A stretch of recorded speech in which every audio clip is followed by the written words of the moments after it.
Hola mi amigos, welcome back to the channel. Today, me, Cracked Bricks, is going to take you on a journey through time from 1984 all the way to 2004, reviewing some very, very awesome old rare minifigures. Let's get right into it. Alright, so the figure we have here is the Black Falcon. Around this time, LEGO started making the castle themes, which is a pretty good non-licensed theme, but they gave each person kind of like their own faction and army. This is the Black Falcon. This is from 1984, which is crazy. That's in this good condition. Has a metallic, you can't tell you, but it is metallic, kind of like mirrored falcon. Pretty normal face and body. There's no printing on the back or anything, or on the legs. Just a black helmet, and on the back there's some arrows, or like what's it called, the fletching. Yeah. Alright, so the next figure here is also from 1984. Unfortunately, he is incomplete. He's supposed to have like a black plume on his head. Just could not find a piece that was in good condition.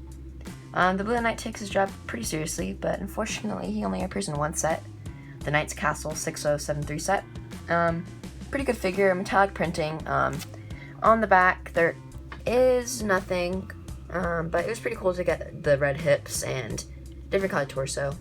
Just a normal standard minifigure face. And here we have the Peasant, also from 1984. Kind of feel bad for him, but for being a peasant and working all day, he is in pretty good condition. He has a little money pouch right there, obviously not bulging, a little tight shirt.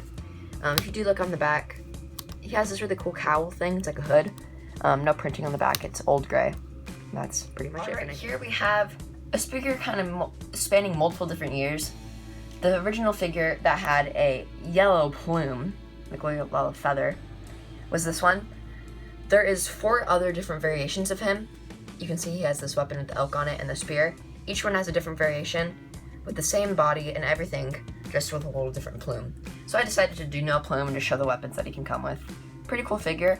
If I move this, you can see that he has the same body as the Peasant, just with a different colored torso and such tunic.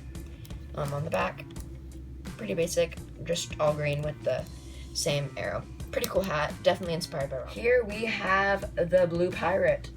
Pretty basic figure, pretty cool torso, some nice striped shirts. I liked this because you can kind of see where it's like a tank top. The one bad thing is that on the very back, it's just covering that. Pretty simple figure. He has a really cool mustache with some stubble. If you pop off his head, you can see he has some hair. Moving on.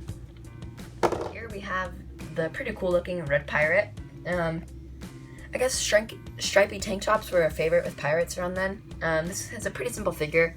Has belt printing. It's the same torso as the other one, just with different color.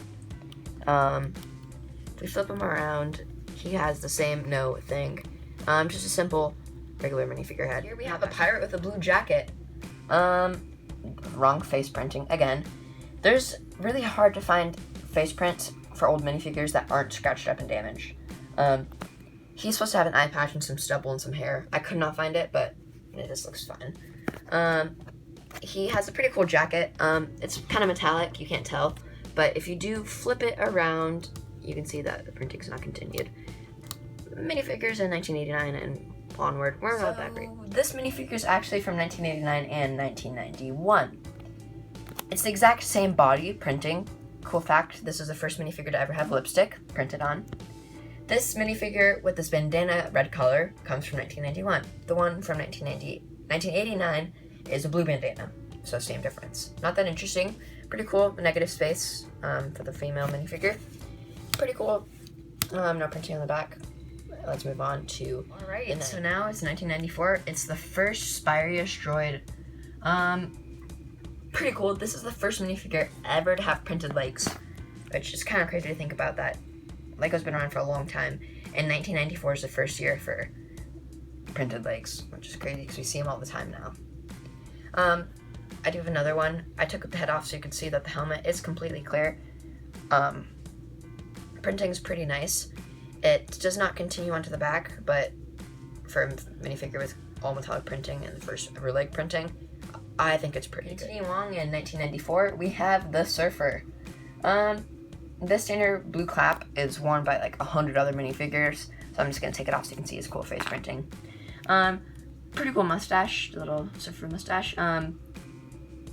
This is a new torso design, and 18 other minifigures will go on to have this same look, just with like different hats or different things, but this is the first one. So in other years coming forward in the 90s, he's repeated, but this is the first. In 1995, we have the Mustache Knight.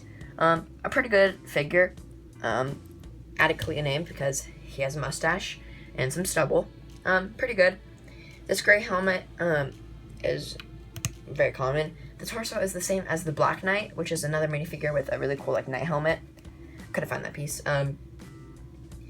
But he has this cool shield, a lion head. He was part of like the the lion stuff tribe against the Falcons. You can see on the torso, the white's a little faded. It's the same problems that they have nowadays, printing lighter colors onto already red torso.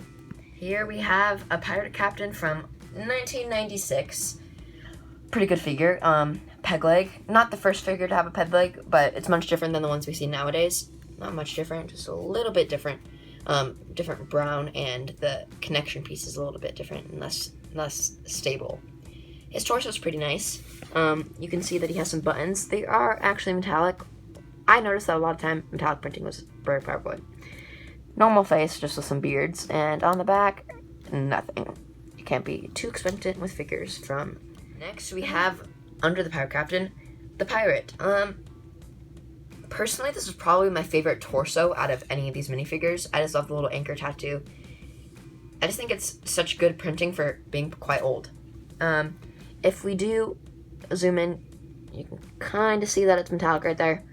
He has this cool mustache. It kind of looks like he has a square nose. Now that I said that, you probably can't unsee it. Black bandana, turn him around. Nothing normal. Nothing different. And here we have the white shirt pirate. The reason his bandana is really funky is because a little funny thing is they gave him a bald patch. That's not printing that's rubbed off. They actually gave him a bald patch, which is kind of funny. White shirt pirate, because he's wearing a white shirt. They're very good at coming up with names back then. He has some normal printing, just like a little green vest on, some yellow belts. No metallic on this figure. The back's normal, nothing there. Here we have Tim. He is from LEGO Time Cruisers. It's the only LEGO theme, the first and only LEGO theme to deal with time travel. And it's pretty good. The same minifigure head that you saw on the Spyrish droid is used for like his little robot assistant. I'm not going to put it on there, but there's two different versions of Tim. This one's the normal one, and then there's one with a red cap that's the other Tim. Pretty basic figure. Actually, first minifigure to have no. Moving on to the 2000s, we have Gilbert from the LEGO kind of like castle / ninja sub-theme. It was kind of mixed together. This is the same figure as another one. Just this one does not have a horn on his helmet. His face printing is kind of weird. He has his eyes in pirate, but his eyes gray. Kind of weird. Moving on to Spider-Man from 2004, and this is the variant navy blue version. And surprisingly, this figure fetches around like $40 on Bricklink or eBay.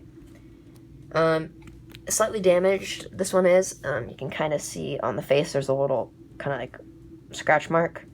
Otherwise, it's a very good figure. There's metallic printing all around on the eyes and showing the little lines.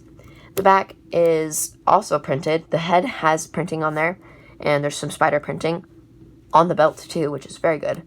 I don't know why they didn't do it on the front though, which kind of just bothers me. But that's it. I have a whole entire another bag full of the ninja and kind of samurai figures, so that's going to be a separate video. And if you want that video, comment down below, and if I get at least 2 comments saying that they want it, then I'll make it. Thank you, and have a great day.